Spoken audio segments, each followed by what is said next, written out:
Queridos hermanos, por segunda vez ya me dirijo a vosotros para continuar la meditación sobre la epístola primera del apóstol Pedro. Anoche, francamente, yo me fui bastante del tiempo que me había establecido, normalmente debido a los saludos, a la presentación de la epístola, la diferencia que hay con la epístola primera de Juan. Yo os prometo y espero no poder faltar a mi palabra de terminar a las 12. Pero si Dios me ilumina para que diga alguna cosa que en este momento no siento, siempre creo que el Espíritu Santo nos puede inspirar algo que puede ser útil y no le podemos poner siempre. Recuerdo que el doctor Lloyd Jones en uno de sus libros dice que a él le sienta muy mal que los pastores de las iglesias le pongan tiempo fijo, porque parece como cortarle al espíritu. Y si tiene alguna cosa que decir, pues hay que decirla. Y 5 minutos no son nada para la importancia que tienen estas cosas para la eternidad. Nuestras Biblias, como vosotros sabéis muy bien, tienen unos títulos en que van dividiendo los capítulos, y estos títulos sirven de lema para lo que más o menos viene a decir aquel fragmento. Aquí está muy bien. En la segunda parte de este capítulo primero de la epístola, en que dice llamamiento a una vida santa. Anoche veíamos la gloriosa esperanza que Dios, con el cúmulo de sus bendiciones desde arriba, nos envía desde el momento en que, por la elección amorosa de Dios Padre, la obra redentora de Cristo en el Calvario y la acción ejecutora del Espíritu Santo en nuestras almas nos ha ido llevando paso a paso, desde la regeneración hasta la gloria que nos tiene preparada en la salvación final de nuestro cuerpo, la redención final después de la resurrección en que Él se manifestará en aquel tiempo postrero. Una cosa tan grande nos dice aquí el apóstol que hasta los propios ángeles querrían abrir una ventanita en el cielo y mirar con todo anhelo qué es lo que la Iglesia tiene que decirles. Una gloria muy grande para la Iglesia. En este llamamiento a una vida santa hay una parte central que sirve no solamente para los creyentes, a los que naturalmente va dirigida toda la epístola, sino para los inconversos. Para cualquier inconverso que no se estime digno de la vida eterna. Curioso que esta frase aparezca en el capítulo 13 de Hechos, al llegar al versículo 46, cuando Pablo y Bernabé están hablando con denuedo a los judíos. Están en una masa de gentiles y los judíos están rodeados de esta masa. Los gentiles están muy alegres porque para ellos es una nueva,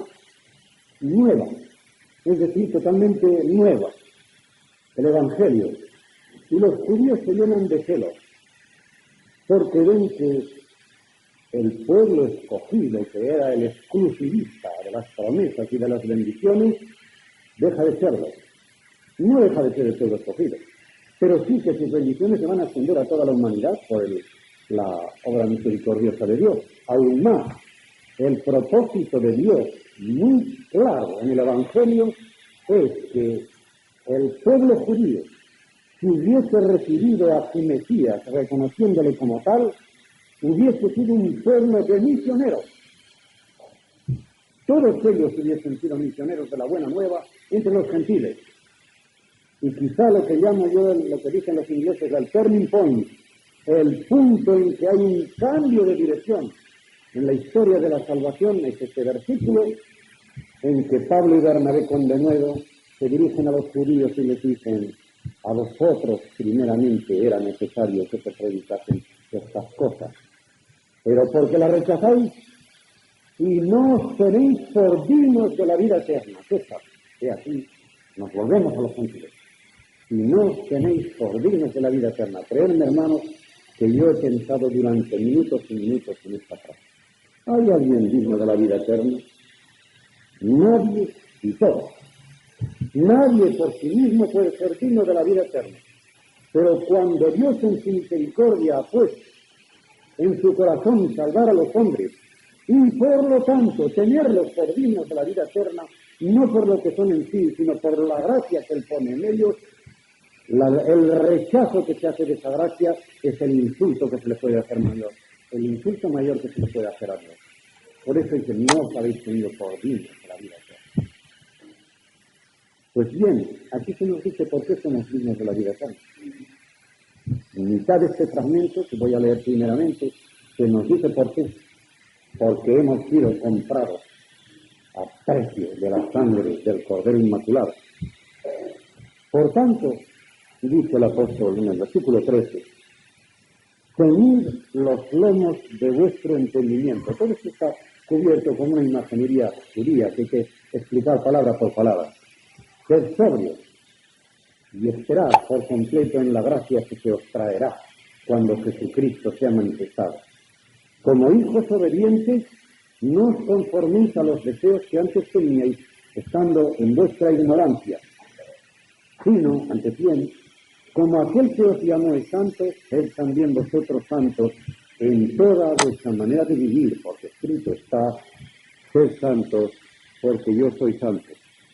Esta es la gran exhortación del Antiguo Testamento. En el Antiguo Testamento hay dos exhortaciones muy grandes, lo que llaman los hebreos el gran Shema, que está en Deuteronomio 6:4, cuando se dice, Israel, tu Dios Jehová, uno es. Ese era, diríamos, el gran principio del judaísmo. Dios único, el monoteísmo. Y luego el de la santidad, que ya estaba en Levítico en el capítulo 11, en los versículos 44 y 45, pero de una manera solemnísima se dice en el capítulo 19, en el versículo 2, ser santos porque yo soy santo. Sois mi pueblo, sois mi hijo, sois mi esposa, sed como yo, sed santos como yo soy santo. No os mezcléis con los pueblos corrompidos, no os mezcléis con los pueblos limítrofes. Solo de esta forma se puede entender aquella crudeza con que Dios obra respecto de todos los demás pueblos que rodeaban a Israel. Es que si se dejaban inundar por los pueblos que estaban circundantes, aquel pueblo escogido no hubiera sido el digno vehículo de las promesas de la redención. Y desgraciadamente los que se mezclaron así lo pasaron. Y dice, y si invocáis por Padre a aquel que sin acepción de personas juzga según la obra de cada uno, conducíos en temor todo el tiempo de vuestra peregrinación, sabiendo que fuisteis rescatados, citaremos palabra por palabra, de vuestra manera vana de vivir que heredasteis, la cual recibisteis de vuestros padres, no con cosas corruptibles como oro o plata, sino con la sangre preciosa de Cristo, como de un cordero sin mancha y sin contaminación, ya destinado desde antes de la fundación del mundo, pero manifestado en los postreros tiempos por amor a vosotros, por amor de vosotros, dice, o sea, por amor a vosotros, y mediante el cual creéis en Dios, quien le resucitó de los muertos y le ha dado gloria, para que vuestra fe y esperanza sean en Dios, no en ninguna otra cosa, habiendo purificado vuestras almas por la obediencia a la verdad mediante el Espíritu, para el amor fraternal no fingido, amaos unos a otros entrañablemente, de corazón puro, siendo renacidos no de simiente corruptible, como el grano de trigo que se echa a la tierra y se corrompe, antes de surgir de aquel germen que hay en medio, por la palabra de Dios que vive y permanece para siempre, porque va a decir lo que es el hombre en sí mismo, toda carne es como hierba, y toda la gloria del hombre como flor de la hierba se seca y la flor se cae. Este es el hombre. Cuando no se deja llenar de Dios, este es el hombre. Flor de un día, hierba que se seca. Por muchos años que se tenga, mira uno para atrás, qué tonto se ha pasado todo. Y enseguida morir, se van a enterrar como un perro, o como un creyente. Más la palabra del Señor permanece para siempre.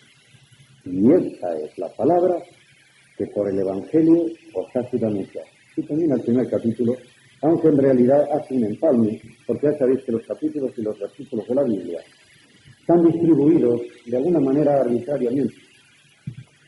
La Sagrada Biblia, tanto el Antiguo como el Nuevo Testamento, se escribió de un tirón. No hay más que unos puntos, unos signos de puntuación que dan a entender que termina un fragmento y comienza otro. Tanto en hebreo como en griego había unos simples signos de puntuación, en los cuales se veía que comenzaba una nueva cosa. Pero se escribía el hebreo de derecha a izquierda, el griego de la Koiné, porque el griego también comenzó escribiéndose de esta forma, el griego antiguo, como nosotros, pero de un tirón, sin separación de letras y de palabras. Mejor dicho, sí, las letras sí, pero todo seguido. Vosotros podéis imaginar la labor de quienes tuvieron que ir sacando las palabras aquellas y uniéndolas. Naturalmente, tanto los judíos como los primeros cristianos, al recibir estas cartas, al recibir los evangelios, se los sabían de memoria. Y por lo tanto no tuvieron ninguna dificultad los copistas ulteriores en ir sacando de aquella masa de escritos lo que había de ser palabras y sentencias que se lo sabían de memoria.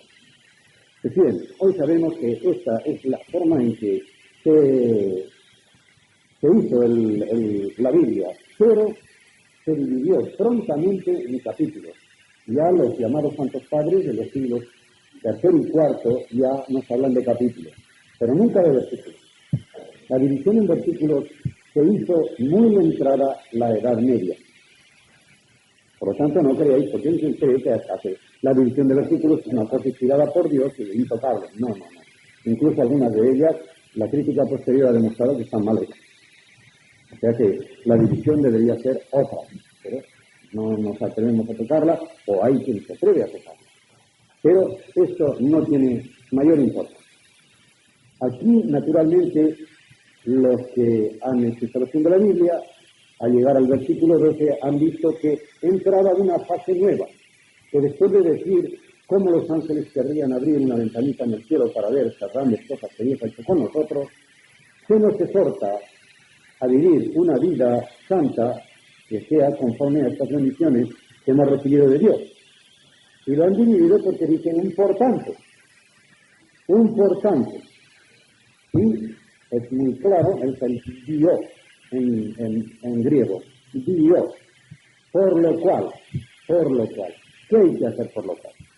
Aquí hay unas frases que las emplea el apóstol Pablo en Efesios 6, de los versículos 12 en adelante. Y a la vista de aquello se ilumina mejor. Dice, por tanto, en vista de estas grandes cosas que Dios ha hecho por vosotros, por tanto, comenzad por lo siguiente, ceñid los lomos de vuestro entendimiento. ¿Qué quiere decir? Fijaos bien que antiguamente, tanto griegos como romanos como judíos iban vestidos muy diferentes de ahora. Tenían una túnica interior. Y esa túnica interior no era ajustada, flotaba un poquito y larga, lo suficiente para que si una persona no se la ajustaba con un cinturón, podía pisársela y caer. Y luego se anda incómodamente cuando uno no va bien ceñido. Además, no yendo bien ceñido a los soldados se les agarraba pronto, ¿verdad? Y lo vemos, por ejemplo, en los luchadores de karate o de judo tal, el ceñidor, que es una cosa especial, no solamente una cosa simbólica. Por lo tanto, ceñir. ¿Qué significa ceñirse? Ajustarse. Cuando una persona va al sastre, quiere que le haga un traje a la medida. Puede tener la suerte, a veces me pasaba a mí, de ir a una tienda de trajes hechos y venirlo mejor que si me lo hubieran hecho a la medida. Y no porque tenga tan buen tipo. Pero me venía estupendamente. Otros no los han tenido que hacer a la medida. Hay que tener cogerlo y comprarlo, ¿verdad? Porque me lo regalaron en Inglaterra. Pues bien, ¿cuándo decimos que nos viene un traje justo? Cuando nos viene a la medida. Por lo tanto, justicia es lo que a uno le viene a la medida. Cuando decimos que Dios es justo, es lo que a Dios le viene a la medida. Cuando Él nos pide justicia, es cosa que nos venga a la medida y por lo tanto ajustada. Porque lo que no es ajustado, o aprieta demasiado y te comprime para no ser lo que eres, o es muy ancho y dicen, en ese cabían dos. Ese traje no es para él. Pues bien, tiene que ser bien tenido. Vemos en el Antiguo Testamento una frase muy, muy rara, pero muy bonita. Dice que la fidelidad es el ceñidor de los lomos de Dios. De modo que lo que define a Dios y que le ajusta a Dios es ser fiel a su palabra. Esto es muy interesante, porque cuando se habla de la justicia de Dios, o lo que se ajusta a Dios, enseguida pensamos justicia a lo que te viene. Cuando Dios es justo es porque está mirando a ver dónde caes para darte el palo. Esta es una imagen falsa de la justicia. La justicia de Dios en la Biblia no es esa. Y el que quiera verlo con la mayor claridad, no hay otro lugar mejor que Daniel 9, en aquella magnífica oración del profeta Daniel en favor de su pueblo. Y en Daniel 9, Daniel tiene estas dos frases que luego las explica en el capítulo. Dice, tuya es la justicia, Señor, y nuestra es la confusión de rostro. Y explica primero la confusión de rostro. Nuestra es la confusión de rostro porque contra ti hemos pecado. Nosotros, nuestros padres, nuestros gobernadores, contra ti hemos pecado. Tenemos que confundirnos, quiere decir, tenemos que arrepentirnos, ponernos en tu presencia y decir, Señor, no merezco tu gracia. Soy un miserable. Eso es lo nuestro. Esa es nuestra justicia. Pero la de Dios, tuya es la justicia, porque tuyo es el perdonar y tener misericordia. De modo que la justicia de Dios no está en dar palos. Lo que a Dios se le ajusta es ser misericordioso, ser amor, perdonar, porque lo ha prometido. Y Dios no puede faltar a su palabra. De modo que la fidelidad es el seguidor de sus lomos. Y Dios es justo cuando perdona. Qué cosa tan admirable. Dios es más justo cuando perdona que cuando castiga. Y si ahora nos perdona es porque alguien castigó, desde luego, porque el pecado no lo puede dejar sin sanción. Pero Él quiso poner todos nuestros pecados sobre las espaldas de su Hijo, para que allí se cumpliera la verdadera justicia en que a cada uno lo suyo, al pecador su castigo.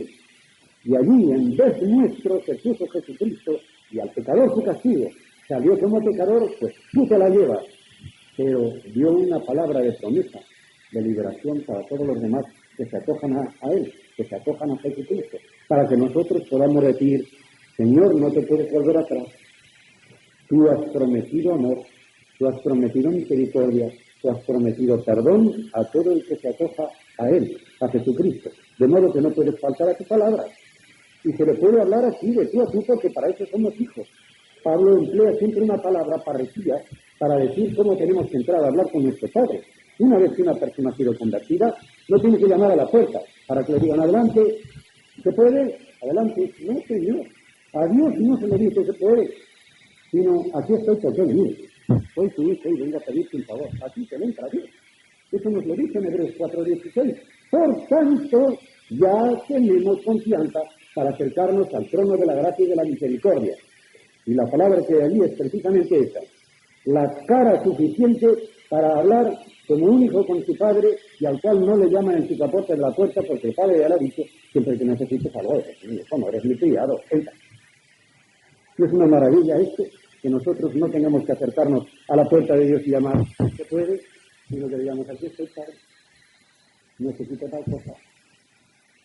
Si me conviene, que se me la dará. Y si no, bendito sea, porque si me la dieras no serías un buen padre. Es como tiene que presentarse uno ante su Padre, ante un Padre que lo sabe todo. Señor, tú sabes que si me conviene, me la darás.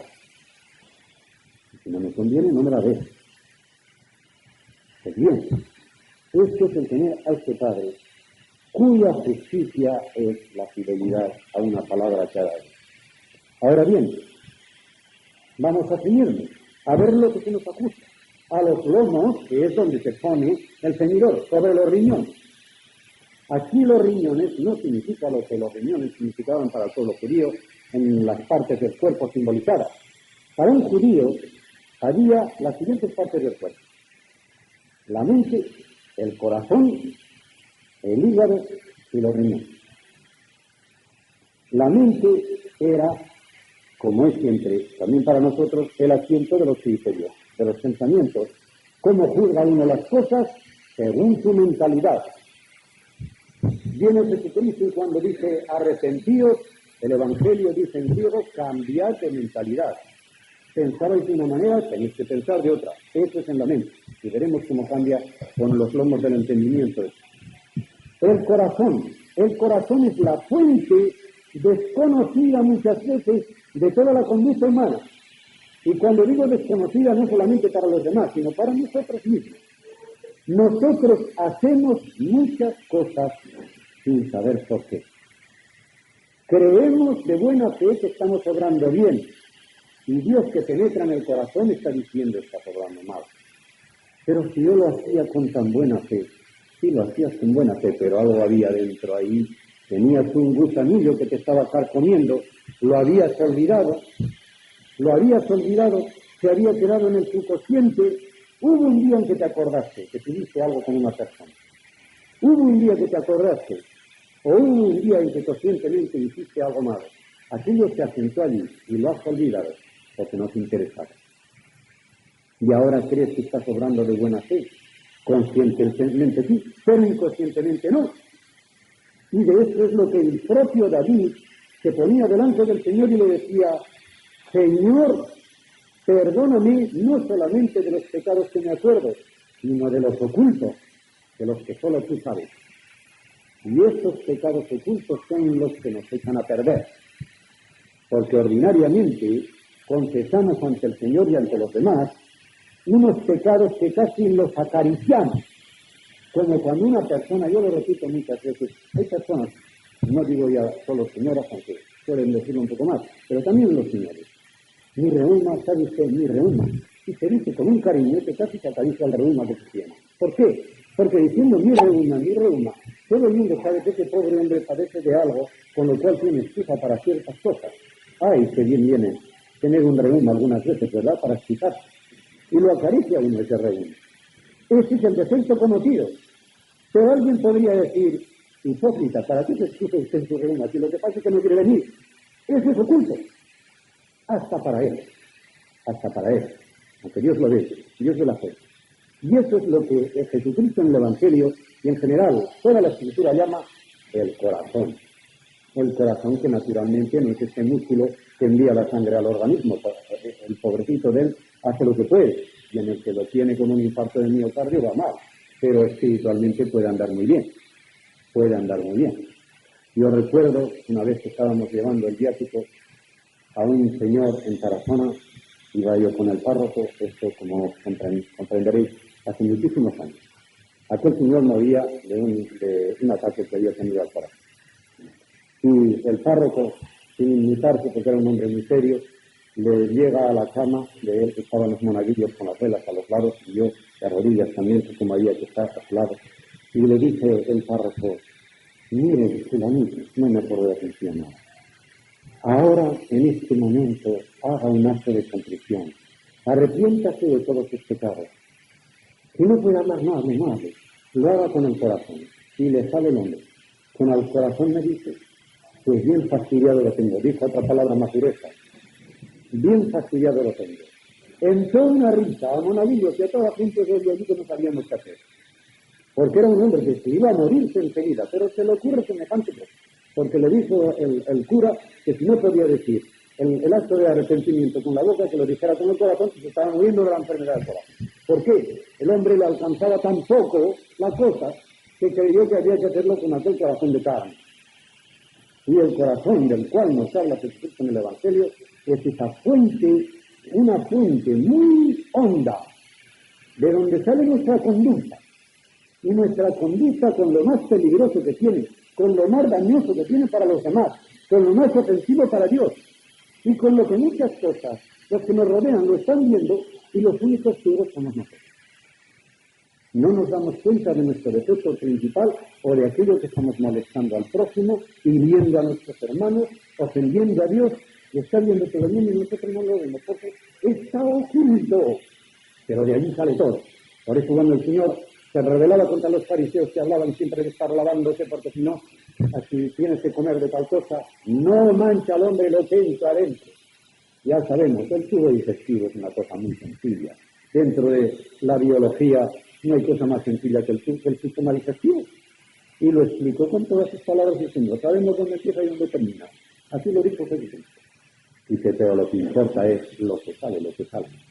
Lo que sale de dentro del hombre, porque lo que sale de dentro del hombre sale de su corazón. Y de ese corazón de cuya abundancia habla la boca, es de donde sale todo lo malo que da. Y todo lo bueno también. Luego la fuente de conducta es el corazón. Luego la bilis o el hígado ha sido siempre para los antiguos el asiento del mal genio.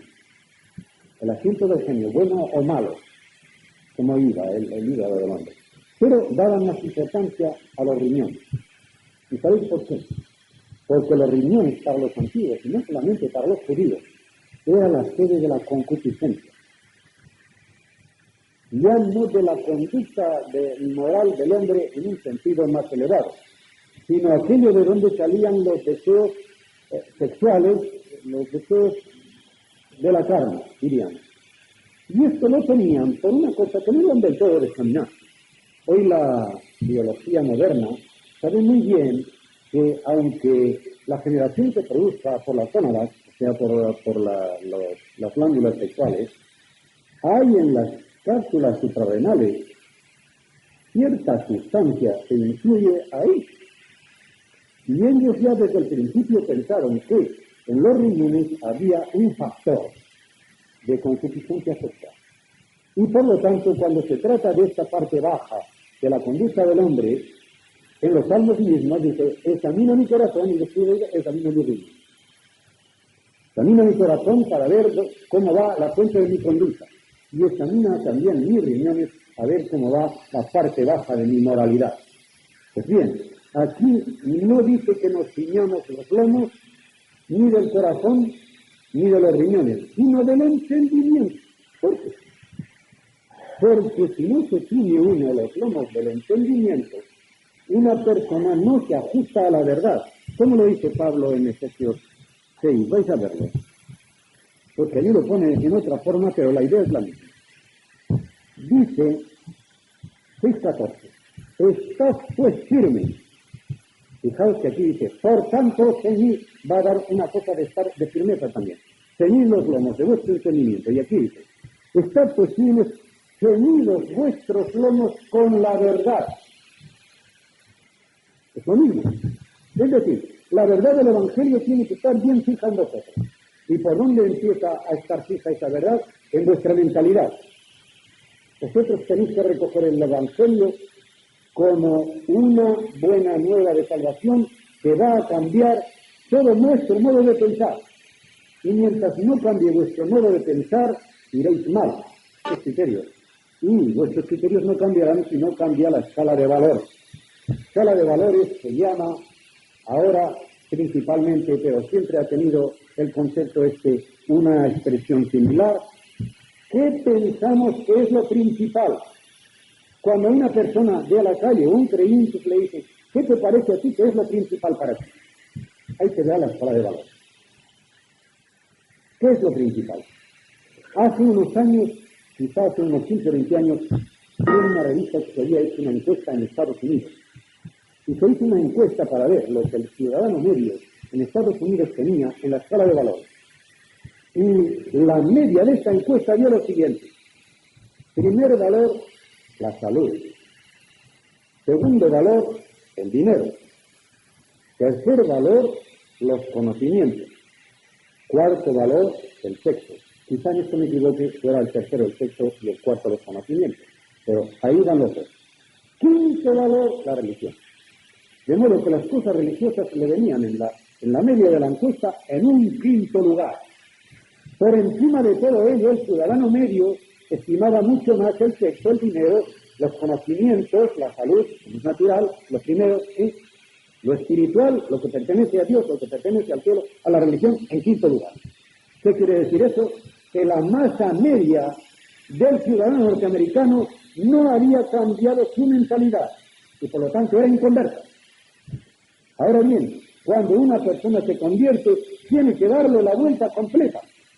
Por eso al arrepentimiento en el griego se le llama cambiar de mentalidad. Pensabais antes que lo que os interesaba era el dinero, la posición social, el pasarlo bien en esta vida, pues vais a pensar de manera diferente, y si no, no sois convertidos. Y una persona que siga pensando que lo primero para él es el dinero, o la clase social, o el tener un buen coche, tal, no es un convertido. Si lo tiene como mentalidad, puede tener una tentación en un momento dado, en que caiga en una tentación. Pero si lo tiene como mentalidad, como criterio, que persevera en él, no es un convertido. No ha cambiado su mentalidad, no ha cambiado su escala de valores. Y por lo tanto le dice, ceñid los lomos de vuestro entendimiento, que esté bien ajustada la verdad ahí, que no os equivoquéis en el valor que dais a las cosas. Fijaos, Romanos 12 unidos. Es una exhortación también a que los creyentes sean completamente consagrados.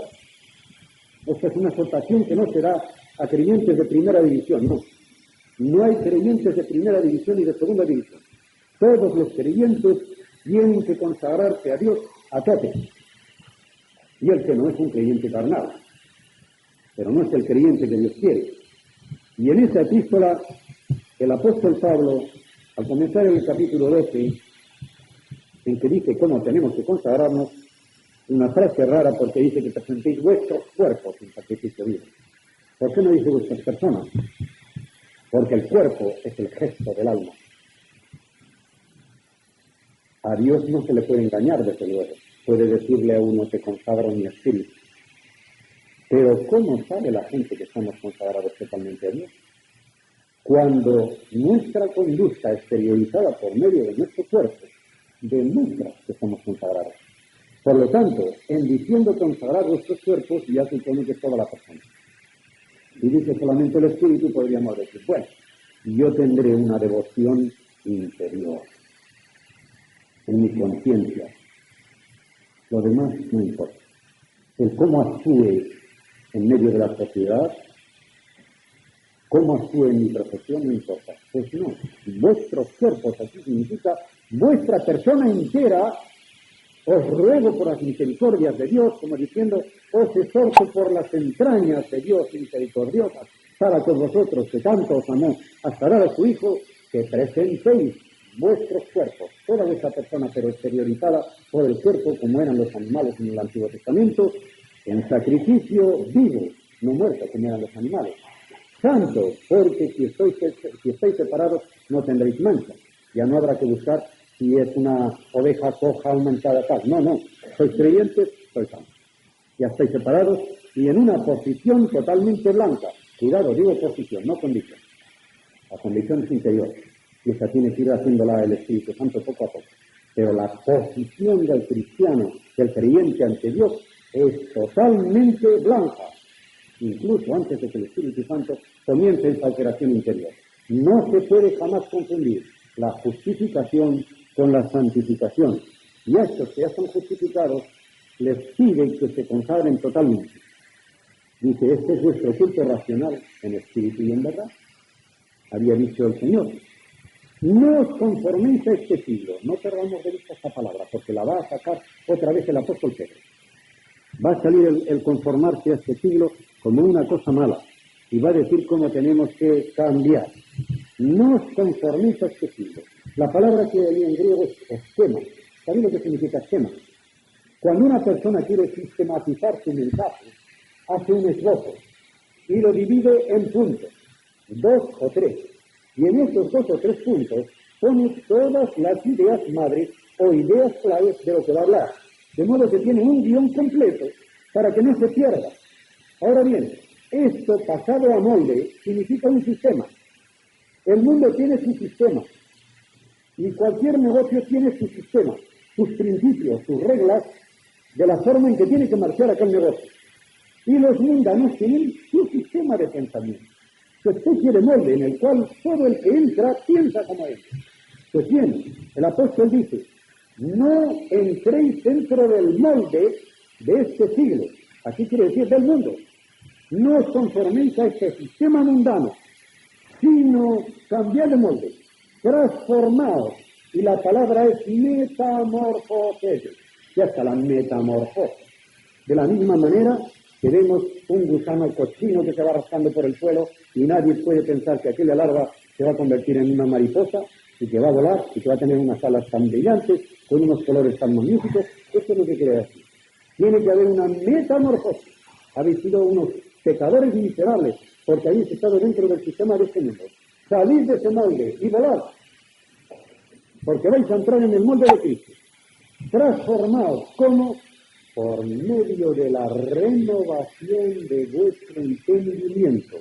Y cuando vuestro entendimiento esté renovado y tenga las ideas en orden, entonces dice, podréis comprobar cuál es la voluntad de Dios buena, perfecta y agradable. Es decir, cuando vuestro aparato de radio esté en condiciones para sintonizar con las ondas que vengan de arriba, entonces tendréis las antenas alerta a lo que el Espíritu de Dios os diga, aquí y ahora, en cada momento, como no solamente bueno, como no solamente agradable, sino como perfecto, porque Dios no se contenta con menos. Dios quiere que hagamos siempre lo bueno, pero puede haber dos cosas buenas, y a veces en las alternativas encrucijadas de nuestra vida nos encontramos con que decimos, esto es bueno, y también esto es bueno para Dios, pero no pueden ser las dos cosas igualmente buenas, porque Dios quiere solo una cosa, dentro de una alternativa. Y habrá dos cosas buenas, una más agradable a Dios que otra, pero puede haber dos que sean agradables, y siempre habrá una que sea la perfecta, es decir, la acabada. Acabada, esto es lo que quiere decir, perfecta, consumada, perfecta, bien terminada, como cuando uno busca un mueble y dice, qué bien terminado está. ¿Qué quiere decir? Aquello no le falta nada, está completamente acabado. Pues bien, Dios quiere de nosotros aquí ahora, en cada momento que le demos una obra acabada. Es decir, lo mejor de nosotros mismos, lo mejor de nuestra conducta, lo mejor de nuestro pensamiento, de nuestro deseo, de nuestra acción, aquí y ahora, en cada momento. Pero eso no lo podemos saber si no tenemos las antenas alertas para que sea el Espíritu Santo el que nos conduzca a esto. Porque por nuestras propias fuerzas no lo vamos a hacer.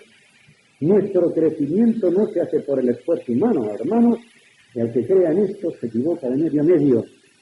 Acordaos de la parábola del sembrador, no de aquella que todo el mundo recuerda, sino de aquella otra en que después de sembrar se marchó a su casa y mientras comía y bebía y dormía, sin percatarse de lo que estaba pasando en el campo, Dios se encargaba de que se le torciera. Y cuando sale un día al campo dice, no, yo no estoy hasta punto para la siega. ¿Y qué has hecho tú? Nada. Y sembraste. ¿Quién le dio el crecimiento? Dios. Por lo tanto, todo lo que crezcas no te lo atribuyas a ti. Estás creciendo porque Dios te hace crecer por medio de su espíritu. Y yo digo, el que quiere saber por medio de su esfuerzo lo que va creciendo, hace dos cosas malas. Primera, es como el que sin tener fiebre se está poniendo el termómetro continuamente. A ver hasta dónde sube. Malo. No tienes que mirarte hasta donde subes, que Dios mirará. O de un hortelano que sale a la huerta, ve sus lechugas, sus podes, etcétera, y dices, qué poco crece esto, hombre, yo te rías. Pero si yo puse una buena planta, he abonado la tierra y no crece, ¿cómo crecería? Y le tira de las hojas. Uno que sepa un poco de agricultura le dirá, este hombre está mal, de la cabeza. Pero este hombre no sabe que las lechugas no se estén tirando de las hojas, que crecen de dentro a afuera porque es una cosa viva. Por lo tanto, el crecimiento en la santificación tampoco puede crecer tirándonos de las orejas para arriba, sino dejándonos conducir del Espíritu Santo, que es el que hace que crezcamos de dentro afuera. Pero para eso ha tenido que venir ese cambio de entendimiento. Y ahora dice, lo que sí tenemos que hacer no es empujarnos, sino controlarnos, ser sobrios. Siempre que sale esta palabra en el Nuevo Testamento, y háblanse Juan, Pablo o Pedro, ser sobrio significa el último de los frutos del Espíritu Santo. Fijaos que el 9, en Gálatas 5, 22, 23. Amor, gozo y paz comienza. Pero ¿cuál es el último? Allí traduce templanza, pero es la misma palabra, encrátela. Control de ti. ¿Por qué? Es lo más difícil que no recibe. Una persona será todo lo espiritual que se quiera, pero mientras no sepa controlarse, y muchas veces le viene, ahora yo le respondería así una palabra, es lo que se merece, y según tiene uno el temperamento todavía le sale más, ¿verdad? Y Dios te está diciendo, traga saliva, por lo menos traga saliva, porque en el momento en que tragues saliva, te vas bajando un poco como la gaseosa. La dejas ir, pero traga un poco de saliva, contrólate. Y por eso dice, luego que os hayáis tenido vuestro entendimiento y tengas la verdad, control.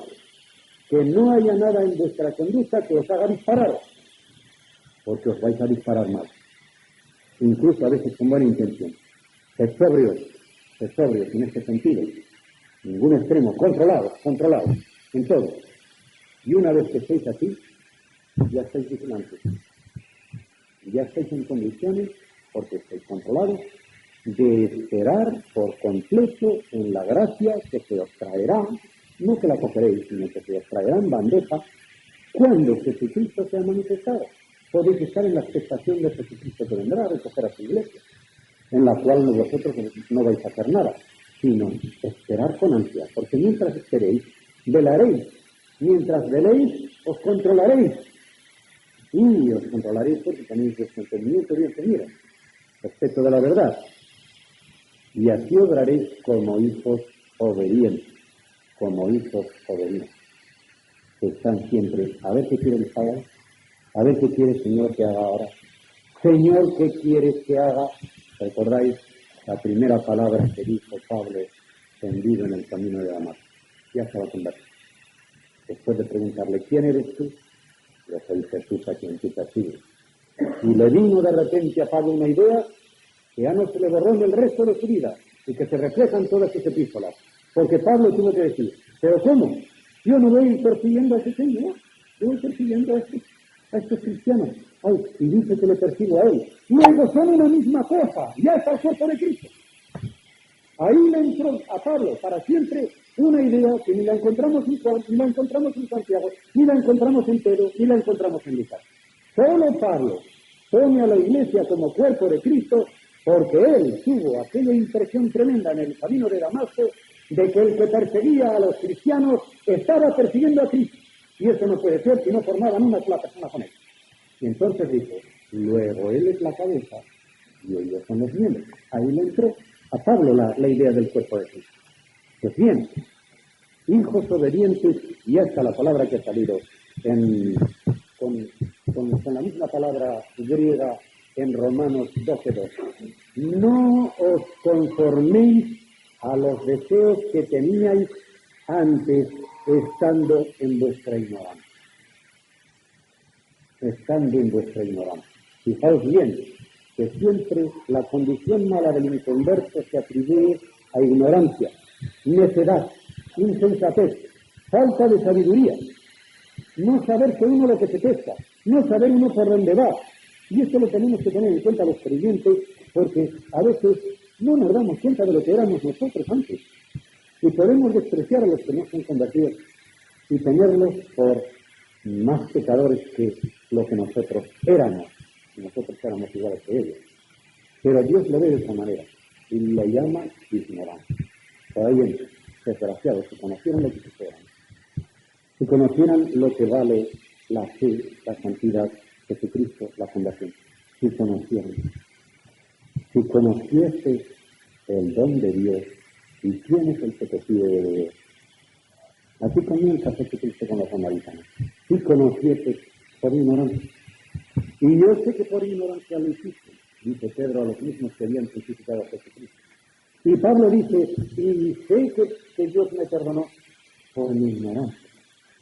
Siempre se atribuye a ignorancia. Hay una ignorancia en el comienzo de todo pecado, porque un entendimiento que discurriera como se debe, no cometería ningún pecado. Se ha dicho que el pecado es una locura breve. Porque nadie, si no pasa por un momento de locura, puede jugarse su destino eterno desobedeciendo a Dios.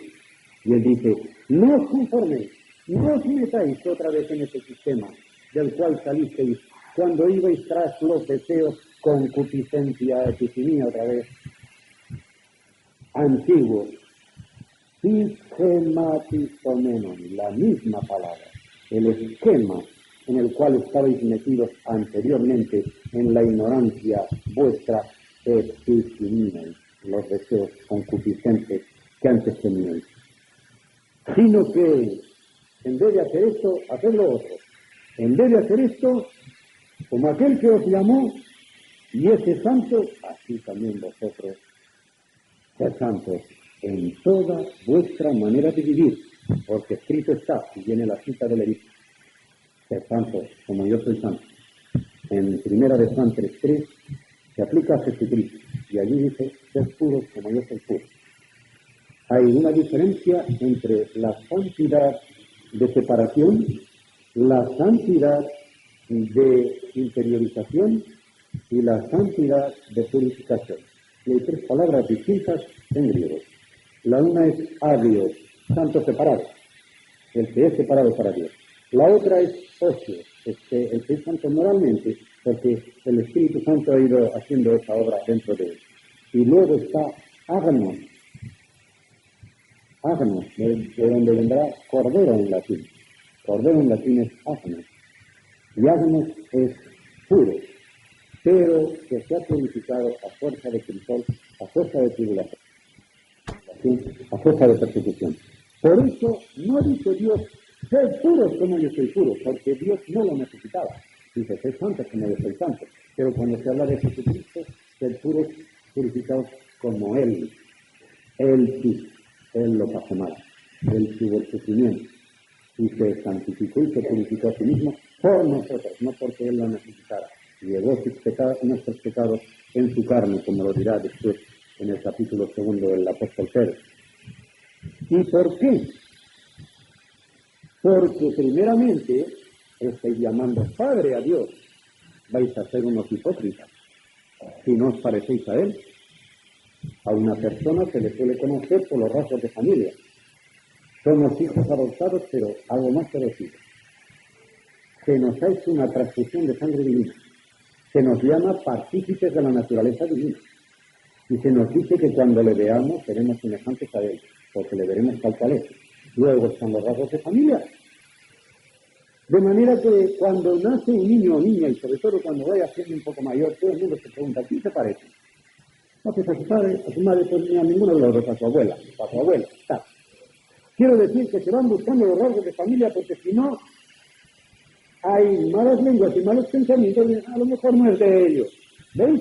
A lo que va. Pues Dios quiere que se nos reconozca, que somos hijos suyos, a fuerza de persecución. Por eso no dice Dios, sed puros como yo soy puro, porque Dios no lo necesitaba. Dice, sed santos como yo soy santo. Pero cuando se habla de Jesucristo, sed puros, purificados como Él. Él sí, Él lo pasó mal. Él tuvo el sufrimiento. Y se santificó y se purificó a sí mismo por nosotros, no porque Él lo necesitara. Llevó nuestros pecados en su carne, como lo dirá después en el capítulo 2 del apóstol Pedro. ¿Y por qué? Porque primeramente estáis llamando Padre a Dios. Vais a ser unos hipócritas. Si no os parecéis a Él, a una persona se le suele conocer por los rasgos de familia. Somos hijos adoptados, pero algo más que los hijos. Se nos ha hecho una transfusión de sangre divina. Se nos llama partícipes de la naturaleza divina.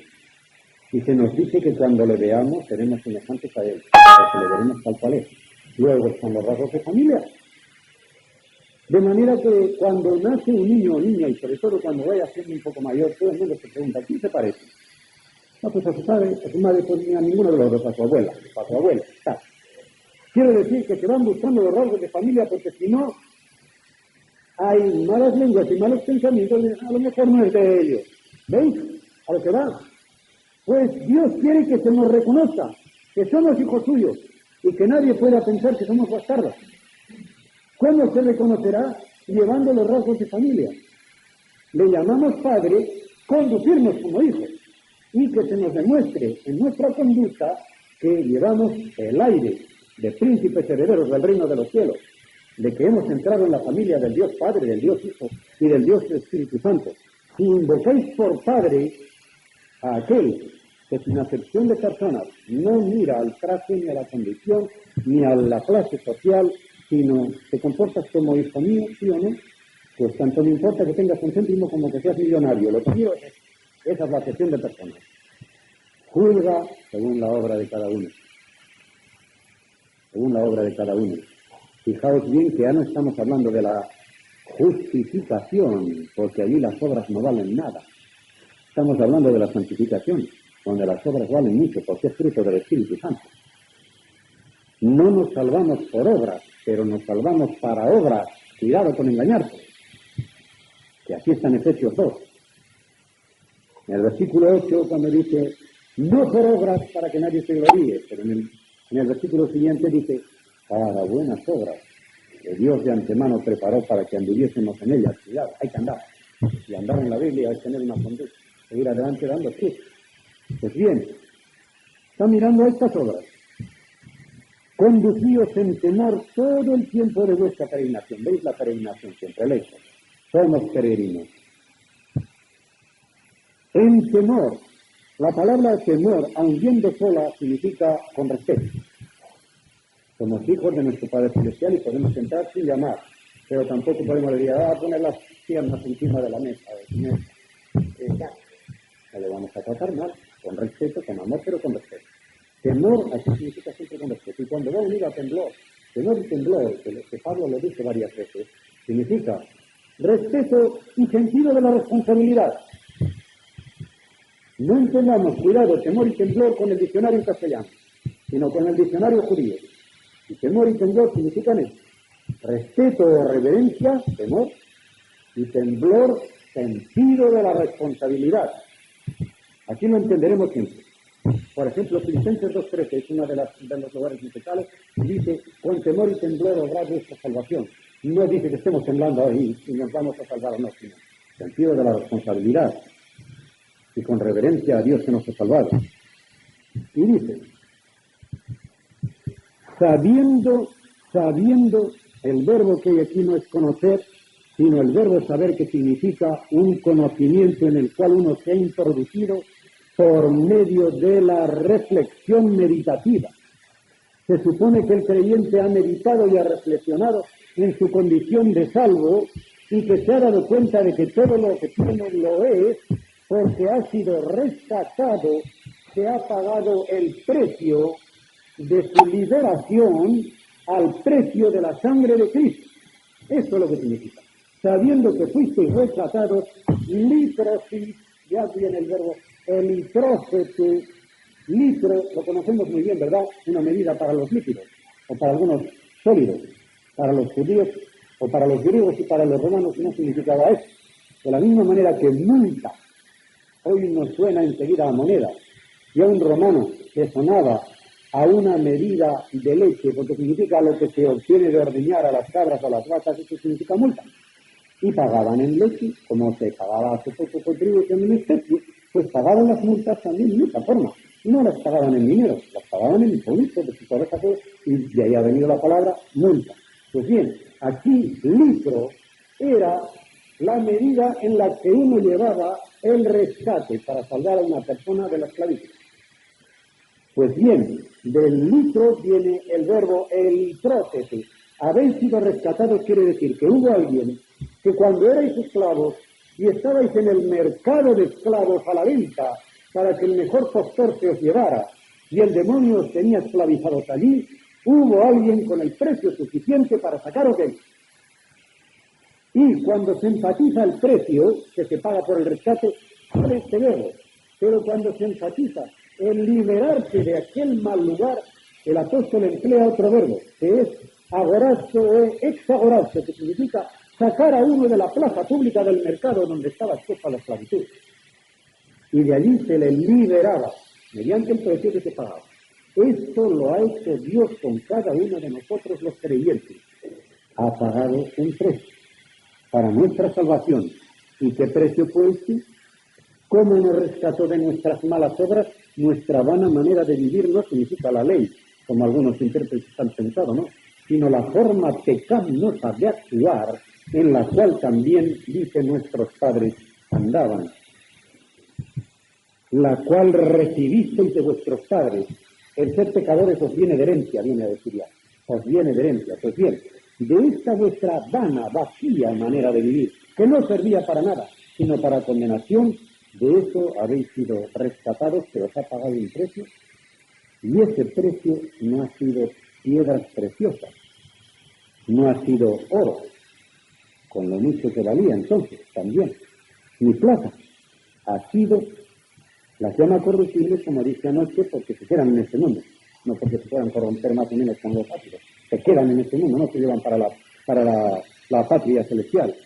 sino con la sangre preciosa, es decir, tiene el precio debido y sobreabundante para este rescate.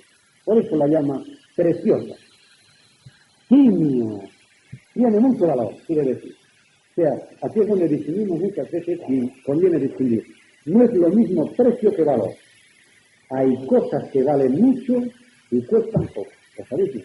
Hay cosas que valen poco y cuestan mucho. Es decir, el valor y el precio no va de acuerdo con lo que las cosas son en sí, sino con la oferta y la demanda. Es cosa muy diferente. ¿Cuánto tenéis que pagar por el agua que bebéis? Y por el aire que respiráis. Y por el sol que tomáis. ¿Viviríais sin sol, aire ni agua? No. Luego eso vale mucho más que lo que compréis en el mercado. Y no os cuesta un céntimo. Y en cambio habrá cosas en que derrochéis vuestro dinero y realmente valen para nada. Pero os han exigido mucho dinero porque está de moda, porque se lleva, y si lo tiene el vecino, como no lo voy a tener yo, todas estas cosas que entran dentro de lo comercial. Luego el precio no lleva la misma escala que el valor. Y por eso cuando aquí dice nuestra Biblia la sangre preciosa, estaría mejor que pusiera la sangre valiosa. Porque la palabra que en el griego es simio, no es litro precio, sino simio, que tiene mucho valor. Del cordero a mono, sin ninguna mancha, aspino, y que no tiene ninguna aspereza, que no tiene ninguna arruga, podríamos decir. Es un cordero que completamente bueno para el sacrificio. Sin mancha y sin contaminación, dice. Y aquí dice, una cosa muy bonita. Este cordero que es Jesucristo y que Dios tenía ya destinado para vosotros, para que se ofreciera por vuestros pecados, lo tenía destinado antes de crear el mundo, antes de la fundación del mundo, que equivale a decir, desde toda la eternidad, Dios que está por encima del tiempo, Dios Padre, Dios Hijo y Dios Espíritu Santo, a la vez que estaban decretando crear al hombre, sabían desde esa misma eternidad que el hombre caería. Y destinaban desde esa misma eternidad poner un remedio al mal del hombre. Y que ese remedio había de ser de que la segunda persona se hiciera hombre y muriera en la cruz. De modo que la cruz estaba destinada desde toda la eternidad. Tanto es así que los traductores de nuestra Biblia, tomando el orden que hay en el griego, pero no el concepto, equivocadamente, en Apocalipsis 13:8 han traducido mal, dándole un énfasis exagerado a esto. Dice, se comprende bien porque luego hay en el otro capítulo, en el 17, y en el mismo versículo está la explicación. Alguien me preguntó en General Aranda sobre este versículo y me hizo escribir al otro. Dice que a la bestia la adoraron todos los moradores de la tierra cuyos nombres no estaban escritos en el libro de la vida. Apocalipsis 13:8. Todos los que no estaban escritos en el libro de la vida del Cordero que fue inmolado desde el principio del mundo. Mucho cuidado. El Cordero fue destinado desde la fundación del mundo, pero no fue inmolado desde la fundación del mundo. La destinación es eterna, pero la inmolación es en el tiempo. La destinación es en la eternidad, pero la inmolación fue en el Calvario, en el año que todos sabemos. Pero aquí lo que tendría que decir es lo siguiente, que se ve muy bien en 17:8. Fijaos cómo lo dice en 17:8. La bestia que has visto era y no es. Lo contrario de Jesucristo, que era, es y por todos los siglos. Y está ya para subir del abismo e ir a la perdición. Y los moradores de la tierra, aquellos cuyos nombres no están escritos desde la fundación del mundo en el libro de la vida, ¿veis? Cuyos nombres no son escritos desde la fundación del mundo en el libro de la vida, del Cordero, todavía lo dice. Luego la traducción verdadera de 13:8 es la siguiente: y la adoraron todos los moradores de la tierra, cuyos nombres no estaban escritos desde el principio del mundo en el libro de la vida del Cordero que fue inmolado. Esa es la verdadera traducción. De lo contrario, vamos en contra del otro versículo y hacemos un error histórico. Es decir, que Cristo fue inmolado en la eternidad. fue destinado a ser inmolado en la eternidad, pero inmolado fue en el tiempo. Ahora, los que se habían de salvar, que estaban en el libro de la vida desde toda la eternidad, porque ya Dios les destinaba en virtud de la inmolación que vendría después, en el tiempo. Esto para iluminar ese versículo que sale aquí de repente. Manifestado en los postreros tiempos por amor de vosotros. Muy bien, o sea, era un misterio oculto en Dios desde la eternidad que había destinado que Jesucristo muriera. Pero en nuestros tiempos, ya son los últimos, los postreros, porque la cruz divide primeros tiempos, postreros tiempos. En estos postreros tiempos, dice, ha sido ya manifestado. Todo el mundo lo ha visto, ha podido verlo. Si no lo vieron todos crucificados, todos tienen evidencia de que fue crucificado, fue sepultado, fue resucitado de los muertos por el poder de Dios. Por amor de vosotros, mediante el cual, este Cordero, creéis en Dios, el cual le resucitó de los muertos y le ha dado gloria.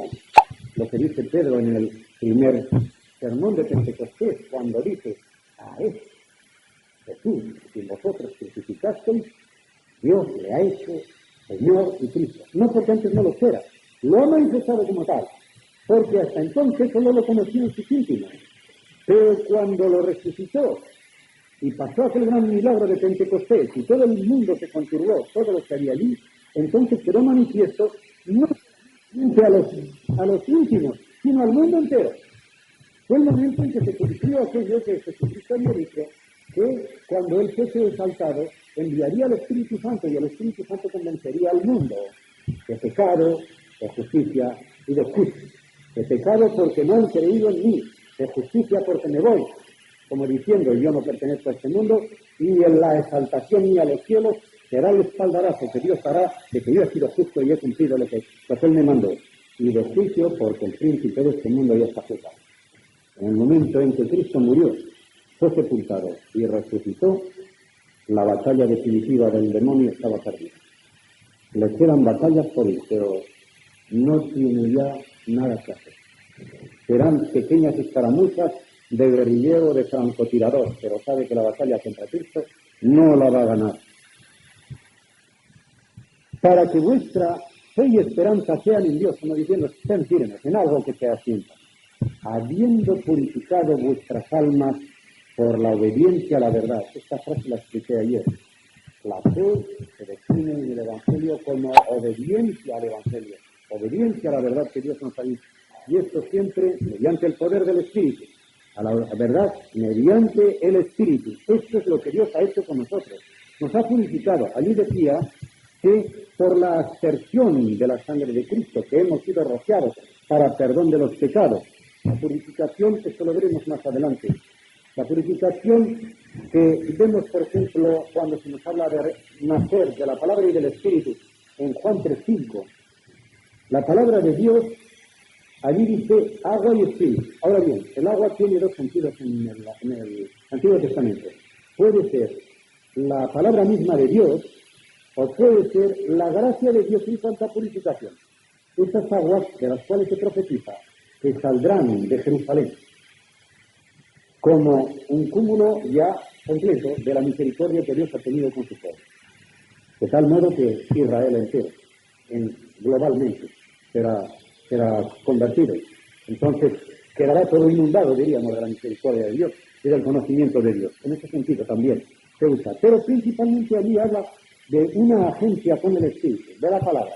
Uno ha renacido de la palabra. Y lo va a decir inmediatamente el apóstol cuando dice, siendo renacidos, el que no naciere de agua y del Espíritu, ¿de qué? Siendo renacidos, no de simiente corruptible, sino de incorruptible, que es la palabra de Dios. Por la palabra de Dios, o aquí ya vemos claramente que el modo de nacer de nuevo es por la palabra y por el Espíritu. Y allí, agua, aunque significa también purificación, sobre todo significa la palabra de Dios que hace impacto con su mensaje por medio del poder del Espíritu y que hace que una persona nazca de nuevo. Pues bien, esto sí, hemos renacido de una simiente, no de un grano de trigo que se va a corromper, sino de una semilla que no se corrompe, sino que según Pedro, vive y permanece para siempre. Lo contrario que le pasa al hombre, lo que es nacido de la carne, carne es, lo que es nacido del espíritu, espíritu es. Y lo que es nacido de la carne no puede esperar otra cosa que morir con la carne. Lo que nace del espíritu tendrá vida eterna. Pues bien, aquí enfatiza con texto que cita del Antiguo Testamento que lo que se queda en carne es como la flor del campo, como el heno, que parece en un momento, sí, una chica muy guapa. Miras su fotografía 40 años después, es que la misma. Claro, no se lo dice por cortesía, naturalmente, como lo vamos a decir. Sería una falta de cortesía imperdonable, pero nadie lo diría. Nadie lo diría. No es posible que sea la misma. En lo que somos en la carne, no valemos para nada. No valemos para nada. Ni con aceites ni sin aceites, ni de una manera ni de otra, ni por mucho que te arregles el pelo, ni que te lo dejes de arreglar. El tiempo nos desnuda de todo lo superficial y de toda hipocresía. ¿Sabéis lo que significa hipocresía? Máscara. Y no es una máscara lo que queremos ponernos muchas veces para parecer lo que nos amamos. Por esa hipocresía natural y de todas clases, nos despoja el tiempo sin compasión. Y acabamos. Si no tienes más, toda carne es como hierba, toda la gloria del hombre como flor de la hierba se seca, el cadáver se seca y a enterrarlo cantantes porque amigos, es verano y huele. Y ni siquiera los parientes lo quieren en casa. Venga, fuera, así no hace nada. Pero la palabra del Señor permanece para siempre. Y esa es la palabra que por el Evangelio se os ha sido anunciada, como diciendo, no os hemos anunciado una semilla o una flor de heno que se va a marchitar, sino esta palabra que permanece y vive para siempre. Queda una sola frase, pero muy importante. ¿Para qué? Se nos dice por qué. ¿Por qué vives?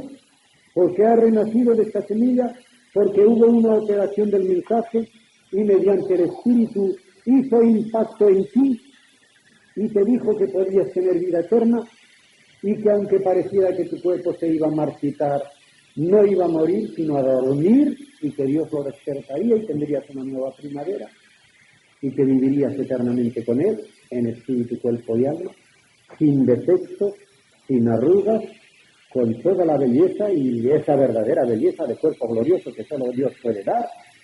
Pero hay un para qué, donde está el sentido que va a tener nuestra vida. Y no nos engañemos, hermanos. Ese para qué es para amarnos los unos a los otros, porque esto es lo que crea la comunión de la Iglesia. Comunión significa que hay una unión en común para todos, para lo bueno y para lo malo, para llorar con el que llora y gozar con el que goza, participar de las miserias y de las alegrías de los demás.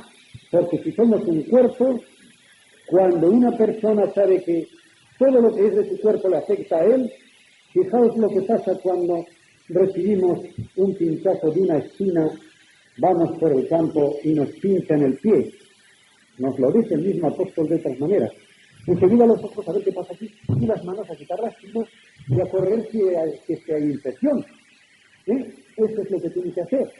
En el momento en que hay una herida en el cuerpo de Cristo, que es la Iglesia, los ojos de la Iglesia, el que tenga función de ojos, debería estar allí. Y el que hace función de manos, debería estar allí para curar. Y el que hace función de pies, tendría que ir a correr para que aquello se sanara. Si no se hace eso, no hay cuerpo. No hay cuerpo. Y aunque nos llamemos Iglesia o nos llamemos cuerpo de Cristo, estamos negando con nuestra conducta nuestra condición de cuerpo. Naturalmente, cada uno de nosotros tenemos que ponernos la mano en el pecho y decir, no voy a acusar al vecino, qué bien le viene a fulano, o a mengano, ay, qué bien le viene, como si tú estuvieras también en él. ¿No has tenido tú nada que hacer en eso? ¿No has faltado en algo? Por lo menos al que ha caído o se ha marchado, le has sostenido con la oración, has llorado con él, te has metido en su problema, has querido entenderlo, o te has desdeñado de él y has dicho que allá se las arregle, que tiene edad y conocimiento, que yo ya me las arreglo. Esa no es manera de proceder según la palabra de Dios, sino que si cada miembro es parte de ese cuerpo, Cada miembro tiene una responsabilidad en la oración, en llorar, en compartir, en todo eso. Y por eso al apóstol Pedro no se le olvida, ¿no? Después de decir todo el por qué, el para qué, para el amor fraternal no fingido, versículo 22. Dice que esto es el Filadelfia, el amor de los hermanos. Filos significa amigos, adelfos hermanos, de donde viene la Filadelfia precisamente, para un amor fraternal anhipócrita. An significa sí, hipócrita, hipocresía. Por eso traduce aquí no fingido, no hipócrita. Tú que le dices, hermano, ay, cuánto me acuerdo de ti. Y después, cuando te necesita, ay, mira, estamos tan mal esta semana, todavía no he cobrado, estoy esperando que me paguen tal cosa, y ya le has fallado. Si nos fallara a Dios de esa manera, que mal estaríamos, ¿verdad? Pero si le fallamos al hermano, entonces ya no podemos decir que tenemos el Filadelfia no hipócrita. Es fingido, hay algo de fingimiento. Y dice él que este amor que tiene que ser sin careta, sin hipocresía, tiene que salir ex cardia, de lo profundo del corazón, de corazón puro, de lo profundo del corazón. Es que no, nuestra Biblia dice entrañablemente, pero es mala traducción. Es que no significa con toda la atención que produce el saber que si hemos sido salvos para ser santos, tenemos que estar en tensión de que nuestro amor sea efectivo con nuestros prójimos. Por eso en la interlineada aquí de Marshall, el extenos no lo traduce por el